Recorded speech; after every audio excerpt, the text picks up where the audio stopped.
the hazy glow of rock and roll history, where guitars wail louder than regrets and harmonies mask the tension behind the scenes, the story of Glenn Frey and Randy Meisner plays like a bittersweet B-side.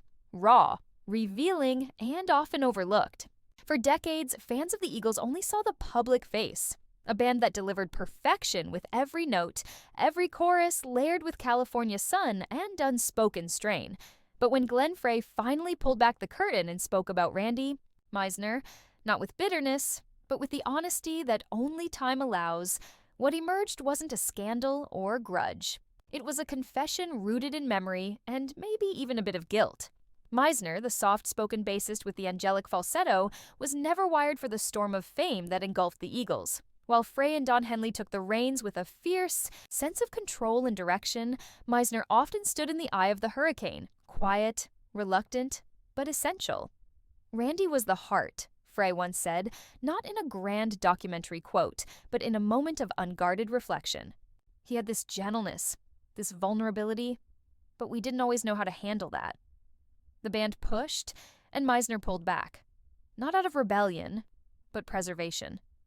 One of the most famous blowouts, the night Meisner refused to sing Take It to the Limit due to vocal strain and exhaustion, became a defining fracture.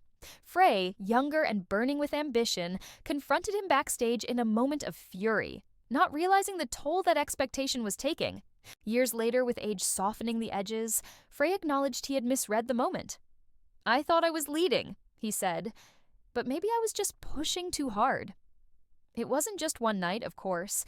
Meisner's quiet discomfort with MoMA touring, the spotlight, and inner band politics gradually led him out of the picture. When he left the Eagles in 1977, fans were told it was mutual. But behind the PR gloss, Meisner left with wounds no harmony could cover.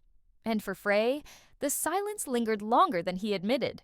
Only after the passing years and the passing of friends did he begin to truly reckon with it. In rare interviews, before his own death in 2016, Frey offered unexpected praise and humility, speaking of Meisner's melancholy magic, his ability to make a line ache just right. "I never told him how much we needed that," he admitted. "Not loud enough, anyway."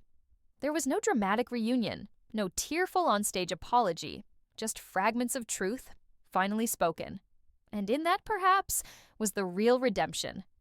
Not the kind captured in headlines, but the quiet sort that lives in memory, whispered in liner notes and interviews long after the amps have gone silent. The truth Glenn Frey revealed about Randy Meisner wasn't sensational.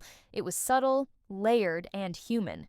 It told us that even in the most iconic of bands, the real drama isn't in the breakups or backstage fights. It's in what was never said and the grace it takes to say it, however late, before the final curtain falls.